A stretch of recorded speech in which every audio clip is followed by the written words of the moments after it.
चाहन्छु।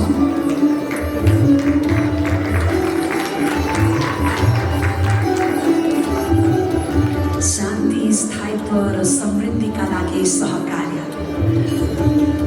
र यति बेला है साथीहरू सुन्नु, एकछिन सुन्नुहोस्, म लामो बोल्दैन।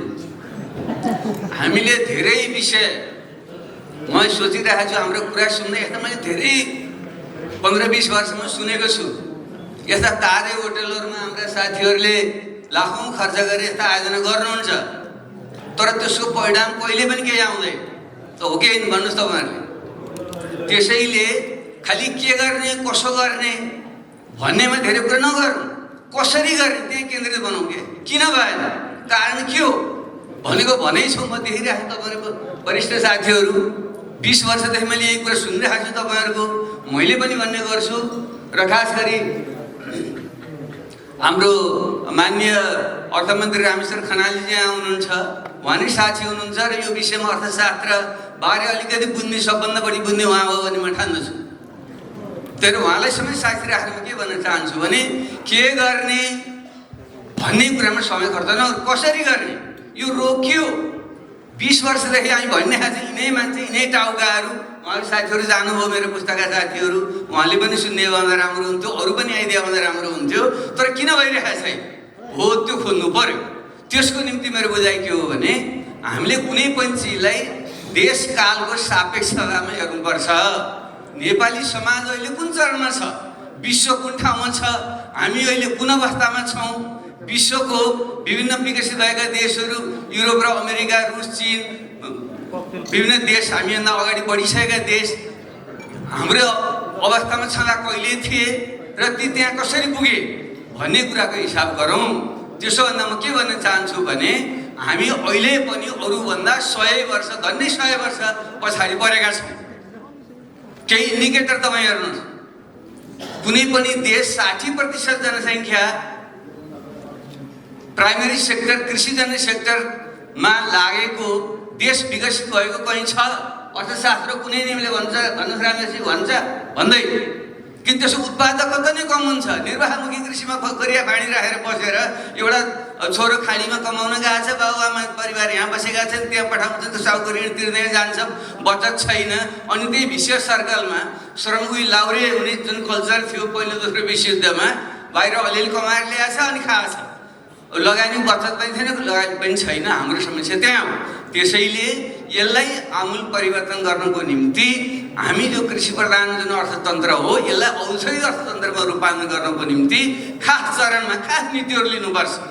त्यो युरोप र अमेरिकाले पनि लिएको थियो, रुस, चीन लगायत विभिन्न देशले पनि लिएका थिए, तर हामीले लिन सकेका चाहिँ छैनौँ। त्यसको निम्ति के हुन्छ भने म समय छैन व्याख्या गर्ने, त्यसलाई चाहिँ तपाईँले औद्योगिकरणतिर लिएर जानुको निम्ति एउटा वैचारिक रूपमा एउटा हामी प्रस्तुत हामीले चाहिँ चाहिन्छ।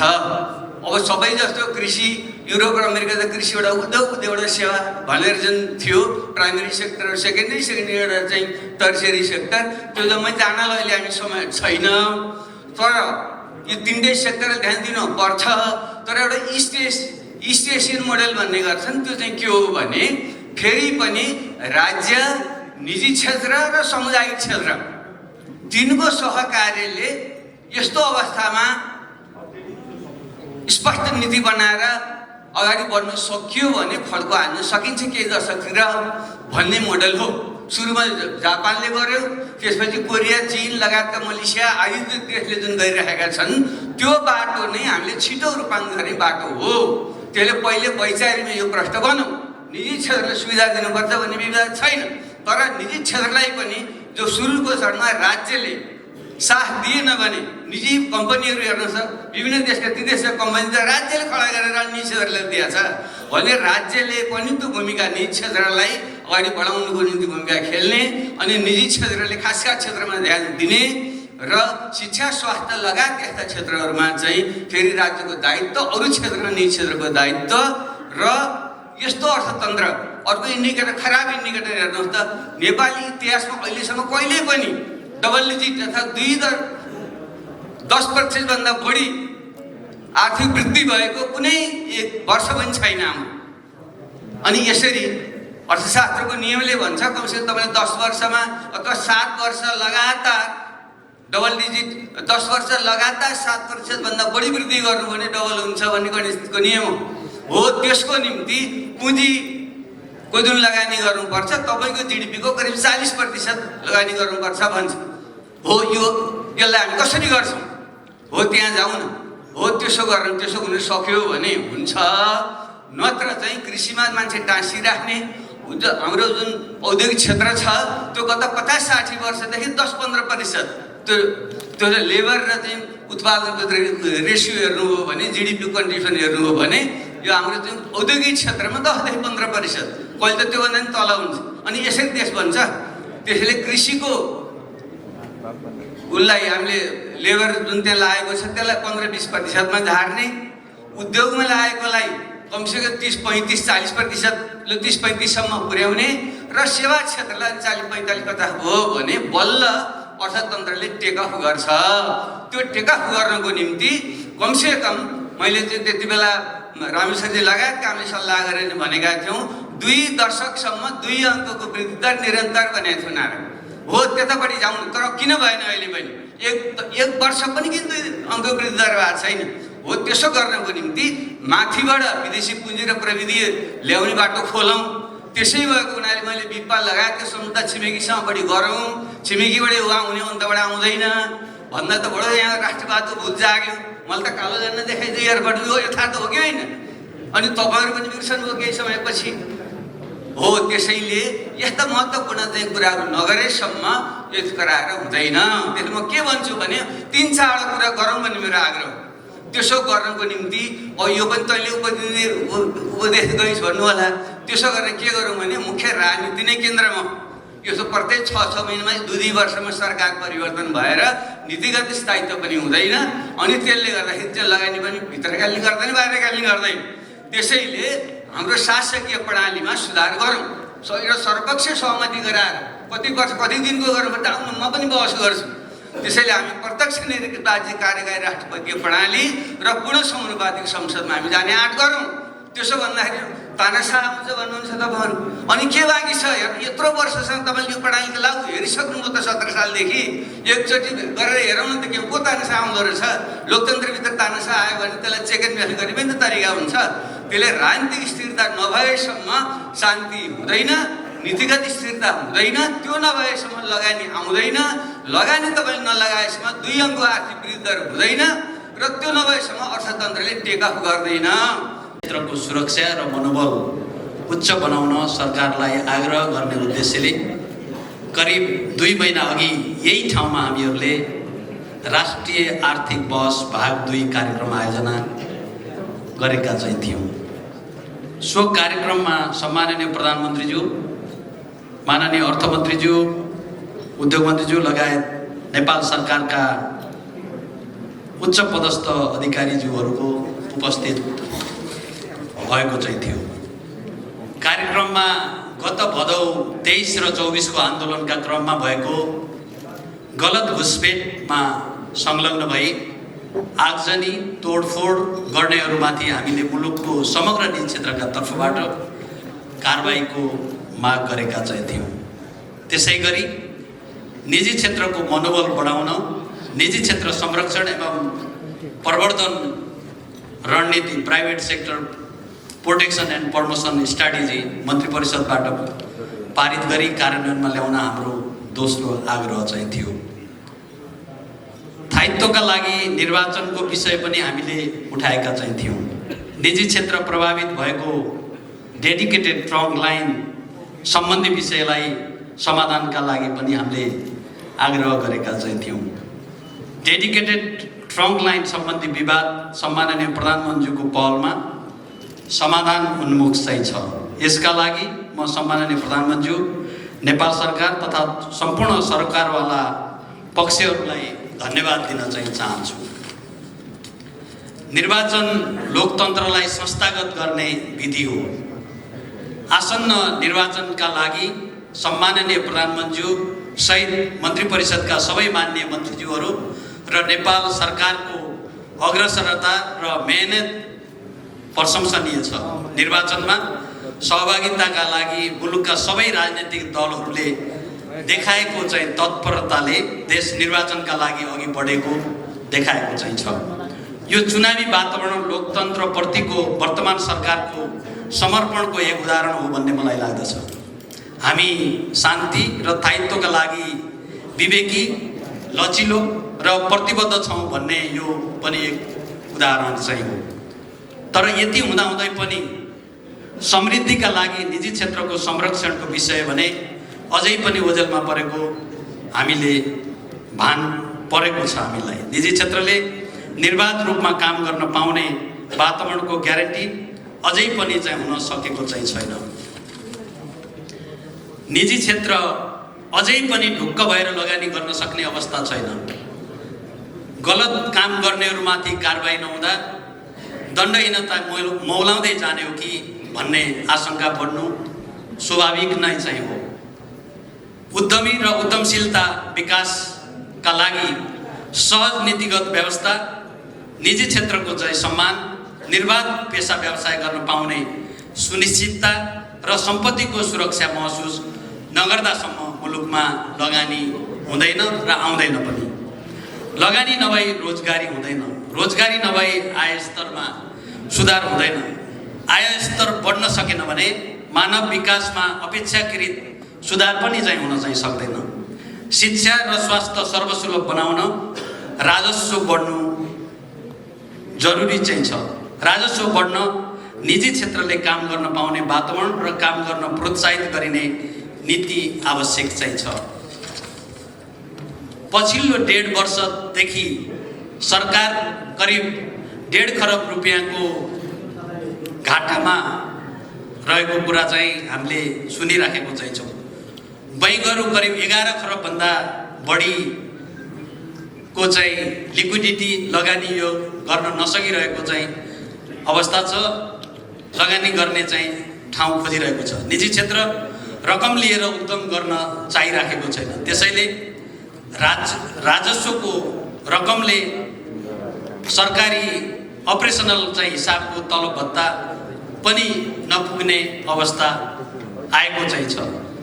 पूर्वाधारमा लगानी हुन सकेको चाहिँ छैन। निजी क्षेत्रले निर्माण गर्ने पूर्वाधारमा पनि सम्माननीय प्रधानमन्त्रीज्यू विभिन्न बहाना बनाएर अवरोध हुने गरेको चाहिँ छ।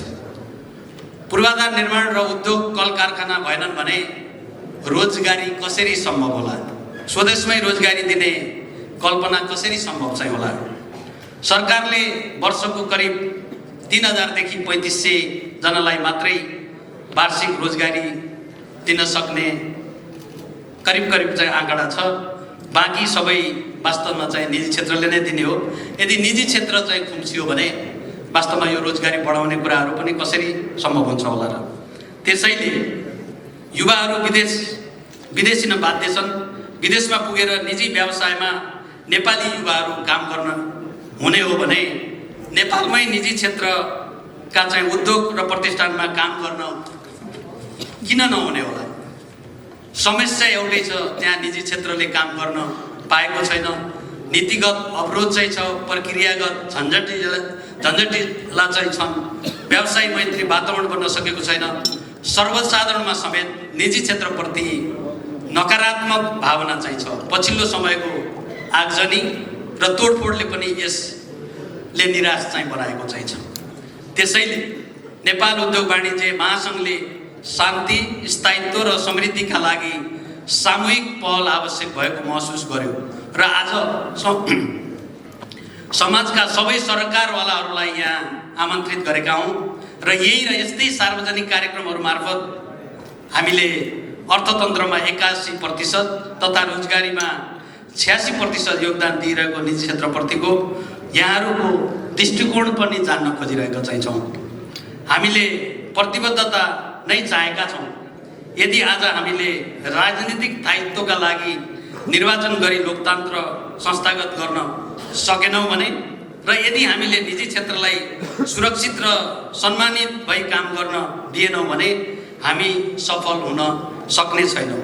यदि हामी असफल भयौँ भने हाम्रो असफलता हामीमा मात्रै सीमित रहने छैन, हाम्रो आउने पुस्ताहरूमा पनि यो असफलता जानेछ। त्यसैले अब हामीले सोच्नै पर्छ कि भावी पुस्ताका लागि हामीले एक असफल मुलुक हस्तान्तरण गर्न चाहन्छौँ कि समुन्नत नेपाल।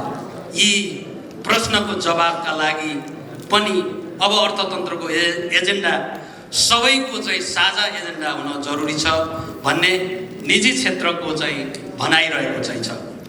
नेपालको राजनीतिमा करिब 75 वर्षमा आधा दर्जनभन्दा बढी निर्णायक र परिवर्तनकारी राजनीतिक आन्दोलनहरू चाहिँ भए पनि समयानुकूल सर्वसाधारणको जीविकामा अपेक्षाकृत सुधार हुन चाहिँ सकेन। यसकारण पनि समय समयका राजनीतिक परिवर्तनहरू पनि दिगो हुन चाहिँ सकेनन्।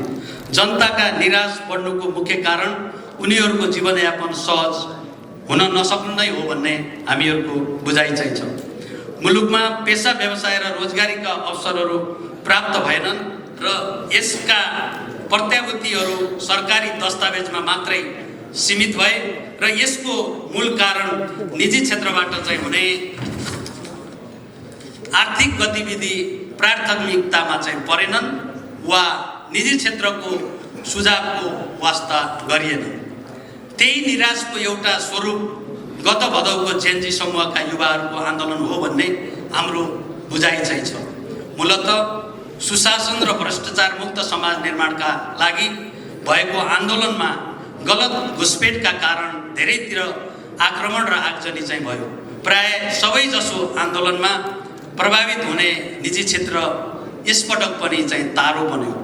नेपाल उद्योग वाणिज्य महासङ्घको हालसम्मको अध्ययन अनुसार आन्दोलनका क्रममा करिब 40 अर्ब रुपियाँ हाराहारीको चाहिँ प्रत्यक्ष भौतिक क्षति भएको छ भने झन्डै 81 अरब रुपियाँ बराबरको निजी क्षेत्रले नोक्सानी बेहोर्नु परेको चाहिँ छ। शान्ति र स्थायित्व मार्फत समृद्धिको प्राप्तिका क्षेत्रमा अझै धेरै चुनौतीहरू चाहिँ छन्। ढलेका निजी क्षेत्रका संरचनाहरू पुनर्निर्माण त गरौँला, तर पनि ती निशानामा पर्दैनन् भन्ने कुनै ग्यारेन्टी चाहिँ छैन। मलाई लाग्छ निजी क्षेत्रको मनोबल नेपालको इतिहासमै अहिलेसम्मको सबैभन्दा न्यून बिन्दुमा पुगेको अवस्था चाहिँ छ। यसले पुँजी पलायनको जोखिम त बढाएकै छ, मुलुक असफलतर्फ उन्मुख हुने हो कि भन्ने अर्को संशय पनि जन्माएको चाहिँ छ। सन् 2011 यता भएका राजनीतिक आन्दोलन र परिवर्तन भएका 8 देशहरूमध्ये श्रीलङ्का बाहेक अन्य मुलुकहरूमा शान्ति स्थायित्व हुन सकेको चाहिँ छैन। सायद यस किसिमको संवाद, यस किसिमको भेला भनौँ, यो जेनजी आन्दोलन पछिको पहिलो भेला हो। सबै राजनीतिक दल र सबै पक्ष सरकार समेत एकै ठाउँमा बसेर शान्तिको बारेमा, स्थायित्व र समृद्धिका लागि सहकार्य भनेर जो राखिएको छ यो निकै सामयिक पनि छ र अर्थपूर्ण र महत्त्वपूर्ण पनि छ। यसको लागि म आयोजकलाई विशेष धन्यवाद भन्न चाहन्छु। हामीले अहिले धेरै भन्नु छैन।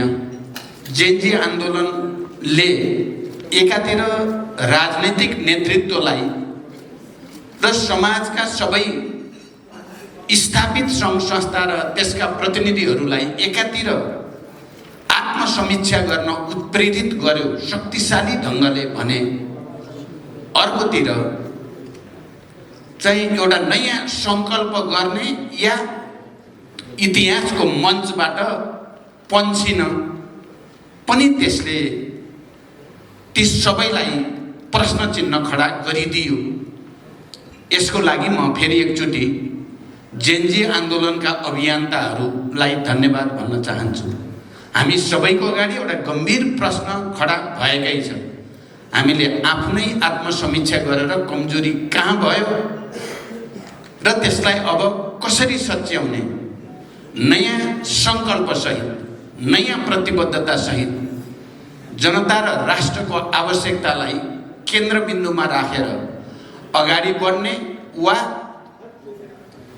इतिहासमा अब आफ्नो औचित्य सिद्धियो भनेर त्यसबाट पन्छिने।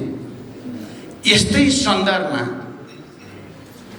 उद्योग वाणिज्य महासङ्घले यो संवाद कार्यक्रम राखेको छ र हामी सबैलाई एकचोटि फेरि परिस्थितिको सही ढङ्गले समीक्षा गर्ने अवसर दिएको छ। मैले जेनजी आन्दोलनको केही दिनपछि नै सायद पहिलोचोटि मैले नै त्यो अवसर प्राप्त गरेँ जस्तो लाग्छ। मैले देशका प्रमुख सम्पादकहरूलाई बोलाएर यो देश निकै अप्ठ्यारो स्थितिबाट गुज्रेको छ, निकै असहज असाधारण परिस्थितिबाट गुज्रेको छ, राष्ट्रको अगाडि यति ठुलो सङ्कट बिरलै आउने गर्छ, त्यस्तै सङ्कट देखा पर्यो। हामीले यो सङ्कटको समाधान गर्ने भनेको राष्ट्रिय राजनैतिक या सर्वपक्षीय सहमति नै हो। चुनावमा गए पनि हामीले सहमतिबाटै जानुपर्ने हुन्छ र अन्य कुनै विकल्पको बारेमा सोच्ने हो भने पनि राष्ट्रिय राजनीतिक सहमतिबाट नै जानुपर्छ भनेको थिएँ। आज यो आयोजना मार्फत सरकार, राजनीतिक दल, नागरिक समाज र निजी क्षेत्रका सबै प्रतिनिधिहरू एकै ठाउँमा बसेर, मिडियाकर्मी सबै पनि बसेर चाहिँ एउटा सर्वपक्षीय सहमतिद्वारा अगाडि बढ्ने सङ्कल्प गर्ने वातावरण बनाउनु भएको मैले महसुस गरेको छु। यस अर्थमा पनि म आयोजकलाई धन्यवाद भन्न चाहन्छु। अब अहिले त देश अन्योलमा अब छैन भन्ने हाम्रो र हामी सबैलाई पनि लागेको छ। म सम्माननीय प्रधानमन्त्रीज्यू र सरकारलाई विशेष धन्यवाद भन्न चाहन्छु। तपाईहरुलाई निकै अप्ठ्यारो भएको महसुस हामीले गरेका छौँ। धेरै खालका जटिलताहरू, चुनौतीहरू, समस्याहरू, अप्ठ्याराहरू झेल्दै निर्वाचन नै हो देशको निकास सहज वातावरण बनाउने, अर्को होइन भनेर जो दृढता तपाईहरुले प्रदर्शन गर्नुभयो र अब सबै राजनीतिक दल र आम जनता पनि अब निर्वाचनको मानसिकतामा अगाडि बढ्ने वातावरण बनाउनु भयो। त्यसको लागि विशेष रूपले सरकार र त्यसको नेतृत्व धन्यवादको पात्र भएको मैले महसुस गर्दछु। र अब के होला भन्ने अन्यल भन्दा अब निर्वाचनको तयारीतिर देश गएको छ। अहिले शान्ति, स्थायित्व र समृद्धिका धेरै भाषण गर्नुभन्दा, किनकि यो बारे हामीले धेरै कुरा गरिसकेका छौँ विगतमा। मैले त पछिल्लो पटक सिंहदरबारमा हुँदै गर्दा धेरै निजी क्षेत्रसँग सहकार्य, लगानी सम्मेलनहरू र त्यसमा धेरै खालका कमिटमेन्टहरू हामीले गरिसकेका छौँ र पटक पटक निजी क्षेत्रको संरक्षण, निजी क्षेत्रलाई संरक्षण गरिएन, प्रोत्साहित गरिएन, लगानी मैत्री वातावरण बनाइएन भने विकास र समृद्धिको कुरा मात्रै हुन्छ। हाम्रो राज्य संरचना, हाम्रा सोचहरूमा कहीँ न कहीँ निजी क्षेत्र प्रति हेर्ने दृष्टिकोणमा कमी छन्। हामीले त्यसलाई करेक्सन गर्नुपर्छ। यद्यपि हामीले संविधान बनाउँदा निजी क्षेत्र, सार्वजनिक क्षेत्र र सहकारीको क्षेत्रलाई समेटेर नेपाली मोडेलको आर्थिक विकास गर्ने भन्ने एउटा प्रतिबद्धता र त्यो चाहिँ हामीले लेख्यौँ पनि, तर व्यवहारमा हामी जसरी जानु पर्थ्यो त्यसरी जान सकेनौँ। यो ऐतिहासिक समय हो हामी सबैले आफ्नो आत्मसमीक्षा गर्ने, आफैलाई राष्ट्र र जनताको निम्ति फेरि एकचोटि समर्पित रूपले काम गर्न सङ्कल्प गर्ने यो समय हो। आजको दिन शान्ति, स्थायित्व र समृद्धिको कुरा मेरो विचारमा स्वच्छ, निष्पक्ष र भयरहित वातावरणमा निर्वाचन सम्पन्न गर्नु, नयाँ जनादेश प्राप्त गर्नु र त्यो मार्फत संविधानमा र हाम्रा कानुनमा रहेका थुप्रै सीमा र कमीहरूलाई संविधान संशोधन मार्फत अगाडि बढ्ने सङ्कल्प गर्नु नै आजको सबै कुराको चुरो हो भन्ने मलाई लाग्छ। अरू धेरै कुरा गर्नुभन्दा पनि हामी सबैले एउटा राम्रो वातावरणमा निर्वाचन सम्पन्न गरेर नयाँ संसद ल्याएर त्यसबाट अहिले 10 वर्ष हामीले उहिले पनि भनेका थियौँ, जति बेला संविधान हामी बनाउँदै थियौँ त्यति बेला 10 वर्षपछि यसको समीक्षा गरिनेछ, गर्नुपर्नेछ भनेका थियौँ। यो समय पनि आएको छ, 10 वर्ष पुरा पनि भएको छ। जेनजी युवाहरूले पनि हामीलाई त्यस बारेमा सोच्न उत्प्रेरित गरेका छन् भने 24 गते भएको घुसपेट र विध्वंसले हामी सबैलाई राष्ट्रप्रति धेरै नै संवेदनशील हुन, धेरै नै गहिरो गरी विचार गर्न उत्प्रेरित गरेको छ। म अहिले यसै कुरामा हामी सबैको ध्यान जाओस्, अरू धेरै कुरा हामी पछि गरौँला भन्दै म बिदा हुन्छु। धन्यवाद, अभिवादन। सम्बोधनमा नै केही समय लिएँ मैले। म नेपाल उद्योग वाणिज्य महासङ्घलाई धन्यवाद दिन चाहन्छु। तपाईँहरूले आफ्नो क्षेत्रको पीडा यहाँ व्यक्त गर्नुभएको छ र त्यो आफ्नो क्षेत्रको पीडा सँगसँगै समाजको पीडा पनि व्यक्त गर्नुभएको छ। र अहिले हाम्रो देशमा घटेका घटनाहरूले पारेको प्रभाव र भविष्यमा पनि त्यो नजिर बन्ने खतरा, यो सबै चिजप्रति पनि तपाईँहरूले सङ्केत पनि गर्नुभएको छ। मलाई लाग्दछ सम्माननीय प्रधानमन्त्रीज्यूको ध्यान त्यसमा गएको हुनुपर्दछ। एकातर्फ राज्य सत्तामा बस्ने व्यक्तिहरूले गल्ती गरे र त्यो गल्तीलाई इङ्गित गर्ने, औलो ठड्याउने, खबरदारी गर्ने जनताको अधिकारभित्र पर्दछ र हामीले त्यो अधिकारको निम्ति सङ्घर्ष गर्दै आन्दोलन गर्दै आएका पनि छौँ र सङ्घर्ष र आन्दोलनबाट हामीले ठुल्ठुला परिवर्तनहरू पनि गरेका छौँ, ठुल्ठुला उपलब्धि पनि हासिल गरेका छौँ। यो भदौको 23 गतेको जुन आन्दोलन थियो त्यसका मागहरू, जुन 3टा मागहरू अगाडि सारिएका थिए, त्यो उचित थिए। चाहे त्यो भ्रष्टाचारलाई अन्त्य गर्ने कुरा होस्, सुशासनको प्रत्याभूति गर्ने कुरा होस्, या सामाजिक सञ्जालमा लगाइएको प्रतिबन्ध हटाउने, खारेज गर्ने कुरा होस्। यस अर्थमा पनि त्यसलाई समुचित ढङ्गले सम्बोधन गरिनु पर्दछ। जब सत्तामा बस्ने व्यक्तिहरूलाई सत्ताको मात लाग्दछ, उनीहरू लोकतान्त्रिक विधि प्रक्रियाहरू वा भनौँ संवादबाट, परामर्शबाट समस्याको समाधान खोज्दैनन्। यो नै समस्याको जरो भन्नु पुग्दछ। तर त्यसको जवाब भदौको 24 गते होइन। 24 गतेको जुन घटना घटेको छ, विध्वंस मचाउने जुन काम भएको छ, आगजनी गर्ने जुन काम भएको छ, लुट मचाउने जुन काम भएको छ, त्यो अत्यन्तै आपत्तिजनक र दण्डनीय छ। म प्रधानमन्त्रीज्यूलाई भन्न चाहन्छु, त्यसप्रति सरकार गम्भीर देखिए, उदार देखिएको छ र यो उदार देखिनु अत्यन्तै गम्भीर कुरा पनि हो। भिडियोले देखाइरहेछ, सीसीटीभी क्यामेराले बताइरहेछ, तोडफोड गर्ने तोडफोडकारी को हो थाहा भइरहेको छ, तर गिरफ्तार हुँदैनन्, दण्डित हुँदैनन्। चोरी गरेर लगेर राखेका छ, चोरीको सामान देखिएको छ, तर त्यसलाई कुनै सजाय दिइँदैन। यसले सरकारमाथि पनि प्रश्न खडा गर्छ। त्यसो हुनाले सम्मानित प्रधानमन्त्रीको ध्यान अहिले पनि म आकर्षित गर्न चाहन्छु। उद्योग वाणिज्य सङ्घका हाम्रा अध्यक्षज्यूले जुन कुरा भन्नुभएको छ, अलिक त अप्ठ्यारो मानेर पनि थोरै भन्नुभएको होला। धेरै भनौँ व्यापारमै समस्या, आफ्नै पेसामै समस्या आइलाग्ला कि डर पनि होला। तर कुरा सिधा भन्नुपर्दछ। तर आजको विषयवस्तु अर्कै छ। तपाईँले शान्तिको विषय उठाउनु भएको छ, स्थायित्वको विषय उठाउनु भएको छ र समृद्धिको विषय उठाउनु भएको छ। शान्तिको सामु पनि चुनौतीहरू छ र यसको निम्ति सरकार गम्भीर छ भन्ने म ठान्दछु।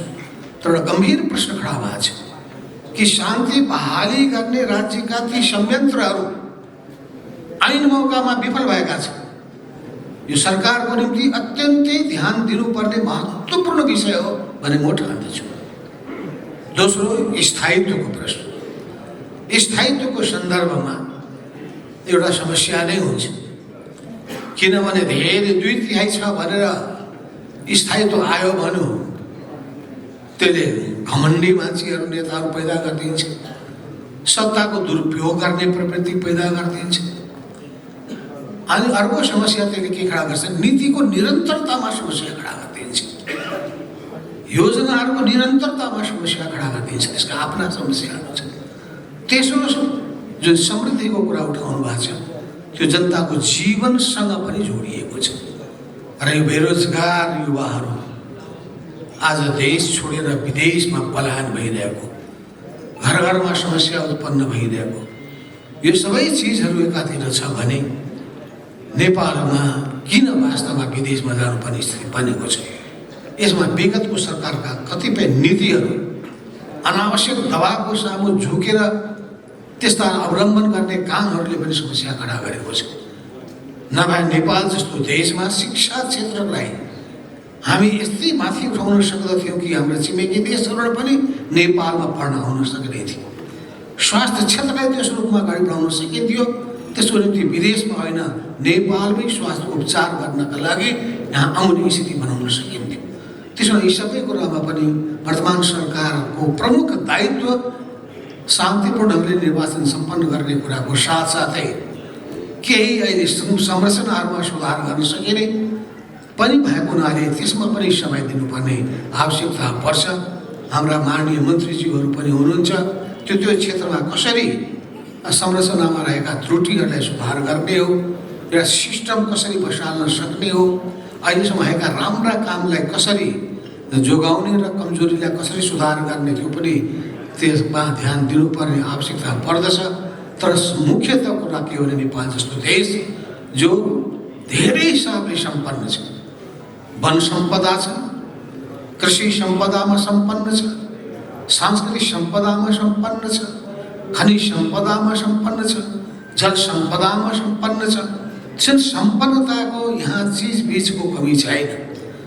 कृषि सम्पदामा पनि त्यतिकै सम्पन्न छ। त्यसको त्यो हामीले जसरी खोज अनुसन्धान लगानी प्रवर्धन गर्नुपर्ने र लगानी प्रतिफललाई ध्यानमा राखिकन लगानी गर्नुपर्ने र कृषिलाई उत्पादनलाई जोड दिनुपर्ने, उद्योगलाई प्रवर्धन गर्नुपर्ने, यत्रो जलको पानीहरू बगिरहेको छ, विद्युतको उत्पादन गर्नुपर्ने, यी सबै चिजहरूको सन्दर्भमा पनि जुन कमी भएको छ, ती कमीहरू विगतका सरकारहरूबाट भएका कमजोरीलाई सच्याउने ढङ्गले एउटा नयाँ सङ्कल्प गर्नुपर्ने आवश्यकता पर्छ। त्यसमा तपाईँहरूले पहल लिनुभयो, उद्योग व्यवसायी साथीहरूले पहल लिनुभएको छ। मैले पटक पटक भन्ने गरेका छु पूर्व प्रधानमन्त्रीहरूलाई कि तपाईँहरूले पूर्व प्रधानमन्त्रीहरूलाई बोलाउनुहोस्, तपाईँहरू विज्ञहरूलाई बोलाउनुहोस्, पूर्व मन्त्रीहरूलाई बोलाउनुहोस्, उद्योगी व्यवसायीहरूलाई बोलाउनुहोस्, विभिन्न देशको अनुभव प्राप्त गरेका व्यक्तिहरूलाई बोलाउनुहोस् र विभिन्न क्षेत्रको अलग अलग सेक्टरको विकास कसरी गर्न सकिन्छ त्यसको हिसाबले एउटा योजना, समष्टिगत योजना बनाएर अघि बढ्ने काममा लागौँ भन्दाखेरि त्यसमा ध्यान पुगिरहेको छैन। तपाईँहरूले जुन घस्कच्याउनु भएको छ बहुत महत्त्वपूर्ण कुरा हो। वास्तवमा चाहिँ यो देशको विकास गर्ने हुटहुटी सबभन्दा पहिले चाहियो, सपना देख्न सक्नु पर्यो र त्यसको निम्ति चाहिँ एउटा योजना बनाउन सक्नु पर्यो र कहाँ लगानी गर्ने, अहिले कहिले लगानी गर्ने, भोलि भन्ने कुराको एउटा समग्र योजना तयार हुनु पर्यो। यी सबै कुरामा रहेका त्रुटिहरूको खोजी गर्ने कुरामा तपाईँहरूको महत्त्वपूर्ण वास्तवमा भूमिका रहने भएको हुनाले अब तपाईँहरूले जुन पहल गर्नुभएको छ त्यसको निम्ति म धन्यवाद दिँदै तपाईँहरूको कार्यक्रमको सफलताको कामना गर्दै म आफ्नो कुरा टुङ्ग्याउन चाहन्छु र बिदा पनि हुन चाहन्छु। धन्यवाद, नमस्कार। मित्रहरू, सुरक्षाकर्मी साथीहरू, आज हामी जुन विषयमा बहस गर्दैछौँ, शान्ति, स्थायित्व र समृद्धिका लागि सहकारी। मलाई थाहा छैन आज 21औं शताब्दी अनि 2046 पछि 2062-63 त्यसपछि 72 संविधान बनेर आज 10 वर्ष पार गरिसकेपछि आज हामी जुन टपिकमा, जुन विषयमा बहस चलाउँदैछौँ यो सही समय हो या होइन। म र मेरो पुस्ता अनि मभन्दा पछिल्लो पुस्ता जुन गएको 23-24 को घटनालाई हामी सबैले सम्बोधन गर्ने गरेका छौँ। जेनजी उमेर समूहको भाइ बहिनीहरू छोराछोरीहरू सडकमा आउन बाध्य किन हुनु पर्यो र आज यो समयमा आएर 21औं शताब्दीको विश्व बजार कहाँ पुगिसक्यो प्रविधिमा विकासमा आज हामी आएर शान्तिको लागि समृद्धिको लागि स्थायित्वको लागि बहस गर्नुपर्ने अवस्थामा छौँ। यो अवस्था कसले ल्यायो, किन आयो र अब यसको उत्तर कसले दिने हो, यसमा पनि बहस आवश्यक परिसकेको देखिन्छ। त्यस कारणले म आयोजक साथीहरूलाई पक्कै पनि हार्दिक धन्यवाद दिन चाहन्छु। कुनै पनि काम समयले मागेपछि गर्नुपर्छ, तर हामी धेरै ढिला भइसकेका छौँ। आगामी दिनमा यस्तो ढिला कुनै अन्य कार्यक्रम गर्न नहोस् भनेर सरकार, राजनीतिक दलहरू, नेतृत्वहरू सचेत हुनपर्छ भन्ने पनि आजको यो कार्यक्रमको शीर्षकले देखाएको छ भन्ने मलाई लाग्छ। शान्ति, समृद्धि र स्थायित्व हाम्रो साझा लक्ष्य हो। राज्य, निजी क्षेत्र, नागरिक समाज र युवा बीचको सहकार्य बिना यो सम्भव छैन। आजको कार्यक्रम शान्ति, स्थिरता र स्थायित्व र समृद्धिका लागि सहकार्यले यही साझा प्रयासलाई अझ सशक्त बनाउने अवसर प्रदान गर्छ। युवा पुस्ता जेनजीले सरकारी उत्तरदायित्व, पारदर्शिता, रोजगारी र सुशासनका लागि आवाज उठाएको छ, जसलाई हामी सकारात्मक रूपले बुझ्नुपर्छ। आजको युवा शक्ति हाम्रो सबैभन्दा ठुलो स्रोत हो। उद्यमशीलता, नवपरिवर्तन र रोजगारी सिर्जनामा उनीहरूको भूमिका निर्णायक बन्नुपर्छ। आन्दोलनका क्रममा केही क्षति पनि पक्कै भएको छ, जसले निजी क्षेत्रका केही व्यवसाय र सम्पत्तिमा समेत आर्थिक प्रभाव पर्न सक्ने देखिएको छ। प्रारम्भिक मूल्याङ्कन अनुसार निजी क्षेत्रलाई करिब 80 अर्ब बराबरको क्षति भएको अनुमान गरिएको छ। यो निकै दुःखद पक्ष हो निजी क्षेत्रका लागि। शान्ति र आर्थिक समृद्धि परस्पर आधारित। शान्ति बिना समृद्धि सम्भव छैन, समृद्धि बिना शान्ति स्थायी रहँदैन भन्ने मूल मर्मलाई निजी क्षेत्रले पनि स्वीकारेको छ। राजनीतिक स्थायित्वले लगानी, रोजगारी र राष्ट्रिय उत्पादन वृद्धिमा सकारात्मक प्रभाव पार्छ, जसले जनताको आशा बलियो बनाउँछ। नेपालको निजी क्षेत्रले लगभग 85% भन्दा बढी रोजगारी प्रदान गर्दै आएको छ। करिब 55 लाखले मानिसलाई रोजगारी दिएको तथ्याङ्क छ।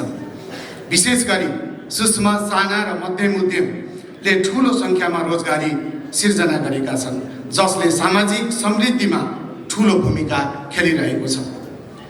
नेपालले बाह्य लगानी सम्मेलनहरू तथा द्विपक्षीय व्यापार सम्झौताहरू मार्फत सस्टेनेबल डेभलपमेन्ट विकासका लक्ष्यहरू हासिल गर्न रणनीतिक साझेदारीहरू विकास गरिरहेको छ। साझेदारी सरकारले युवालाई व्यवसाय, दक्षता र लगानीकै माध्यमबाट जीवन्त अवसरहरू प्रदान गर्नुपर्छ। प्रवासमा रहनुभएका तमाम नेपालीहरूको र उहाँहरूले गरेको योगदानप्रति हामी सजग हुनुपर्छ। देश चुनाव केन्द्रित भएको छ, देश निर्वाचनमय हुँदैछ। यसको लागि म नेपाल सरकार र सरकारका जिम्मेवार पक्षहरू, निर्वाचन आयोग र नागरिक समाज सम्बन्धित राजनीतिक दलहरू सबैलाई हार्दिक धन्यवाद पनि दिन चाहन्छु। नेपालको उच्च सम्भावना भएका क्षेत्र जस्तै पर्यटन, कृषि, प्रक्रिया उद्योग, ऊर्जा, सूचना प्रविधि सेवालाई प्राथमिकता दिइरहेको छ, जसले दिगो रोजगार र द्रुत आर्थिक वृद्धिको बाटो खोल्छ। डिजिटल अर्थतन्त्र र युवा उन्मुख व्यवसायहरू, आइसिटी, डिजिटल सर्भिस जस्तै क्लाउड सफ्टवेयर, ई-व्यापारले नयाँ व्यवसाय अवसर सिर्जना गर्दैछ, जुन देशको जीडीपीमा निरन्तर योगदान दिन सक्षम छ। नीति स्थिरता, ब्युरोक्रेसी सहजता, कर र व्यापार नियमहरूलाई सरल बनाउने र ट्रान्सपरेन्सीलाई बढावा दिने यसले निजी लगानीलाई भरोसा बनाउँछ। घरेलु तथा विदेशी लगानीकर्तालाई आकर्षित गर्न भूमि अधिकार, ऊर्जा आपूर्ति, यातायात पूर्वाधार र वित्तीय सुधारहरू अझ सुधारहरूलाई अझ सुदृढ बनाउन जरुरी छ। भ्रष्टाचार विरुद्ध कठोर नीति, कानुनी सुरक्षा र दिगो व्यापार नीति हाम्रो साझा उत्तरदायित्व हो। आज हामी समृद्धि, शान्ति र स्थिर नेपालको साझा ध्येयमा एक ठाउँमा आइसकेका छौँ। सहकारी, समन्वय र कर्तव्य परायणताले मात्र हामी लक्ष्य हासिल गर्न सक्छौँ। सबै पक्ष मिलेर दिगो, समावेशी र न्यायोचित विकासको मार्ग तय गरौँ। अन्तमा शान्ति, समृद्धि र स्थायित्वका लागि सहकार्य केवल शब्दमा होइन, यो हाम्रो साझा कार्य, साझा उत्तरदायित्व र साझा लक्ष्य हो। हामी सबैले मिलेर यो समृद्ध नेपालको आधार तयार पार्न सक्छौँ। सामाजिक सञ्जालको संसार अर्कै छ। त्यसले चाहिँ एक्सपेक्टेसन रिभोल्युसन, महत्त्वाकांक्षा क्रान्ति भएको छ। यहाँ रोजगारीको कुरा आइरहेछ। यहाँ रोजगारी नभएको मात्रै समस्या होइन, त्यो रोजगारीले जे रेन्युमरेसन दिन्छ त्यतिले नपुगेको समस्या पनि हो। यहाँ कतिपयले यहीँ भएको जागिरहरू छोडेर गइरहेछ। उनीहरूलाई त रोजगारी थियो, तर त्यो रोजगारीबाट जे उपलब्धि हुन्छ त्यसमा सन्तुष्ट छैन। उनीहरूले अब अन्तर्राष्ट्रिय धनी देशमा के छ त्योसँग दाँजेर यहाँ हेर्न थाले। त्यसकारण चाहिँ गत समयमा कतिपय अप्ठ्याराका बावजुद केही उपलब्धिहरू हामीले गरेकै गाउँ गाउँमा परिवर्तन आएको छ, नआएको होइन। तर अहिले यो सामाजिक सञ्जालको जमानामा, महत्त्वाकांक्षाको चरमचुली भएको जमानामा द्याट इज नट इनफ, त्यतिले पुगेको छैन। त्यसकारण अहिले इन्टरनेसनली गभर्नेन्सको समस्या कुनै पनि सरकारको लागि चुनौतीपूर्ण भएको छ। हिजोको जस्तो चाहिँ लिमिटेड मिडिया, रेडियो, टिभी, सामान्य न्युज पेपर, अहिले चाहिँ राइटिङबाट अब चाहिँ सभ्य दृश्य, तपाईँले के सुन्नुहुन्छ, के देख्नुहुन्छ, त्यसबाट चाहिँ ओपिनियन क्रिएट भइरहेछ, भावनाबाट समाज गाइडेड भइरहेछ। त्यसकारण चाहिँ यो गभर्नेन्स नै इज डिफिकल्ट, भेरी च्यालेन्जिङ। कुनै पनि जुनसुकै सरकार आओस्, जोसुकै सरकार आओस्, च्यालेन्जिङ भएको छ। त्यसकारण सरकारमा बस्नेले त्यो कुरालाई हेक्का राखेर जति गर्छु म इमान्दारिताका साथ गर्छु, कुनै पनि गैर कानुनी काम गर्दिन, त्यसमा हामी प्रतिबद्ध हुनु पर्यो। सँगसँगै राज्यले गर्न सक्ने के छ, गर्न नसक्ने के छ, त्यसको पनि निरन्तर हामीले व्याख्या र सम्प्रेषण गर्न जरुरी छ। त्यो भयो भने मलाई लाग्दछ हामीले केही न केही सन्तुलन कायम गर्न सक्छौँ र यो एकदमै पिरियडिक 2-4 वर्षमै फेरि चाहिँ असन्तुष्टिको चरमचुली हुने, कुनै पनि कानुन संविधानलाई कार्यान्वयन गर्न नसकिने, फेरि नयाँ म्यान्डेटको खोजी गर्दाखेरि समस्या आउने अवस्था रहिरहन्छ। त्यस कारण यसमा चाहिँ हामी गम्भीर हौँ। यो निजी क्षेत्र, राजनीतिक दलहरू, नागरिक समाज, हामीले चाहिँ एउटा चाहिँ बृहत्तर डिस्कोर्स के गर्न सकिन्छ, के गर्न सकिन्न, र कुनै पनि गभर्नेन्सको समस्या आयो, दुरुपयोग भयो भने त्यसको बाटो कानुनी बाटो नै त्यसको समाधान खोजिनुपर्छ भन्ने कुरामा निजी क्षेत्र पनि तयार हुनु पर्यो, सरकारमा बस्ने तयार हुनु पर्यो। यसको चाहिँ संरचना, राज्य संरचनाहरूको अत्याधिक राजनीतिकरण हुनु भएन र त्यसबाट हुने चाहिँ ट्रायल चाहिँ फेयर एन्ड फ्री हुन्छ भन्ने सुनिश्चित हुनु पर्यो। त्यस कारण अन्त्यमा म के भन्न चाहन्छु भने निजी क्षेत्रका साथीहरूले जुन कुराहरू उठाउनु भएको छ त्यो जायज छ र जसले चाहिँ कानुनलाई मिचेर, चाहे चाहिँ 23 गते मिचे, चाहे 24 गते मिचे, त्यसको कानुनी कठघरामा ल्याउनै पर्छ। त्यो भएन भने कसैले पनि सुरक्षित महसुस गर्दैन। सुरक्षित महसुस नभएपछि यहाँ लगानी हुँदैन। मलाई आज के अनुभूति भएको छ भने मुलुक चाहिँ निर्वाचनमय भएछ। शीर्ष नेतृत्वहरू खुरुखुरु हिँड्न थाल्नुभयो भनेपछि अब चुनावको तयारी, अब प्रत्यक्ष निर्वाचनको लागि 165 सिट तय गर्नु छ। उहाँहरूलाई छटपटी सुरु भएको, तातिएको अनुभूति गरिसकेको छु।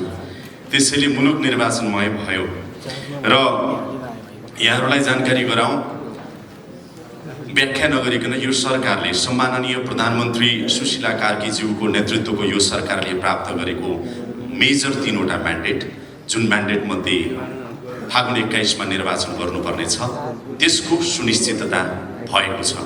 अब निर्वाचन हुन्छ कि हुँदैन भन्ने जुन दुविधा छ त्यसको अन्त्य भएको छ र त्यो अन्त्य गनिसाध्य र भनिसाध्य छैन। सम्माननीय प्रधानमन्त्रीज्यूले कतिवटा मिटिङ कति चरणमा कहिले कहिले गर्नुभयो होला जेन्जी प्रतिनिधि र राजनैतिक दलहरूसँग। सम्माननीय प्रधानमन्त्री सुशीला कार्कीज्यूको स्ट्रङ लिडरसिपमा, दृढतामा यो चुनावको मिति पक्का भएको छ र अब चुनाव सुनिश्चित भएको छ। त्यसैले मुलुक चुनावतर्फ अगाडि बढ्यो। दोस्रो कुरा यहाँहरूलाई जानकारी गराउँ, यही बिचमा सायदै यो पछिल्लो 20 वर्षको इतिहासमा भ्रष्टाचारका मुद्दाहरू यति धेरै अदालतमा ठुला ठुला मुद्दाहरू गएका छन्। राज्य अन्तर्गतका निकाय र सरकार अन्तर्गतका निकाय सबै स्वतन्त्र र व्यावसायिक रूपमा यसलाई अगाडि बढाएका छन्। सरकारले, सम्माननीय प्रधानमन्त्रीज्यूको नेतृत्वको यो सरकारले काहीँ पनि हस्तक्षेप गरेको छैन र त्यसको उचित वातावरण बनाएको छ। सायदै यो 20 वर्षको पछिल्लो इतिहासमा पहिलो पटक सुशासनको पनि बेसलाइन त्यसै गरी हामीले अगाडि बढाएका छौँ। त्यसकारणले गर्दाखेरि सम्माननीय प्रधानमन्त्री सुशीला कार्की ज्यूको यो नेतृत्वको सरकार प्राप्त म्यान्डेट अनुसार अगाडि बढिरहेको यहाँहरूलाई सबै नै जानकारी गराउन चाहन्छु। निजी क्षेत्रको जहाँसम्म कुरा आएको छ, यो सिंहदरबार सर्वोच्च अदालत संसद चलिराख्दाखेरि हामी सबैको मन त रोयो नै। त्यसको साथमा 38 अर्बभन्दा बढीको तपाईहरूको सम्पत्ति जल्दा पनि नेपालीहरूको मन रोयो नै। 84 अर्बभन्दा बढीको अहिले प्रारम्भिक आकलन अनुसार जुन क्षति भएको छ यसको रिकभर कसरी गर्ने। तर म नेपाल उद्योग वाणिज्य महासङ्घलाई धन्यवाद भन्न चाहन्छु, सिएनआईलाई धन्यवाद भन्न चाहन्छु, चेम्बरलाई धन्यवाद भन्न चाहन्छु कि तपाईँ अन्तर्गत रहेका उद्योगी व्यवसायीहरूको मनोबल गिर्न दिनुभएको छैन तपाईँ। र सम्माननीय प्रधानमन्त्रीज्यूले यहाँहरूसँग पटक पटक ढाडस व्यक्त गर्दै सरकारको साथ कसिलो छ है भनेर यहाँहरूलाई भनिसक्नु भएको छ। र मलाई के लाग्छ भने अघि चन्द्र सरले भन्नुभयो अर्थतन्त्रमा 80% भन्दा बढी योगदान हाम्रो निजी क्षेत्रको छ रोजगारीमा भनिराख्दाखेरि यो क्षेत्रलाई सुरक्षित राख्नुपर्छ भन्ने कुराहरूमा त्यसमा दुविधा रहनै सक्दैन। त्यसैले मेरो अब 1 मिनटको समय बाँकी रहँदा यहाँहरूलाई आज म व्यक्तिगत रूपमा चाहिँ एउटा कुरा भन्न चाहन्छु। एउटा डिक्लेरेसन अब हामी सबै यहाँ जम्मा भएको रूपमा गरेर जाउँ। यो व्यक्तिगत मेरो भनाइ हो। त्यो भनेको के हो भने मैले भर्खरै यहाँ ड्राफ्ट गरेको उद्योग व्यापार व्यवसायका लागि वातावरण, निजी क्षेत्रको सुरक्षा हामी सबैको प्रतिबद्धता। यदि यो स्लोगनभित्र हामी रह्यौँ भनेदेखि नेपालमा निजी क्षेत्रको सुरक्षा, तपाईहरूको उद्योग व्यापार र व्यवसायको सुरक्षा अब सबैको प्राथमिकता हुनुपर्छ। तब मात्रै मुलुक अगाडि बढ्न सक्छ। संविधानको प्रस्तावनामा समाजवाद उन्मुख राज्य व्यवस्था भनेर हामीले उल्लेख गर्यौँ, तर समाजवाद उन्मुख राज्य व्यवस्था अगाडि बढाउनको लागि नेपालमा निजी क्षेत्रलाई इन्कार गरेर, नजरअन्दाज गरेर अगाडि बढ्न सकिँदैन। यतातर्फ म सरकारको तर्फबाट सम्माननीय प्रधानमन्त्रीज्यूको आज्ञाले सरकार तयार छ भन्ने र यहाँहरूसँगै छ भन्ने पनि यहाँहरूलाई भन्दै यो कार्यक्रममा आमन्त्रण गर्नुभयो। यसको लागि धन्यवाद दिँदै मेरो मन्तव्य यही अन्त्य गर्छु। नमस्कार।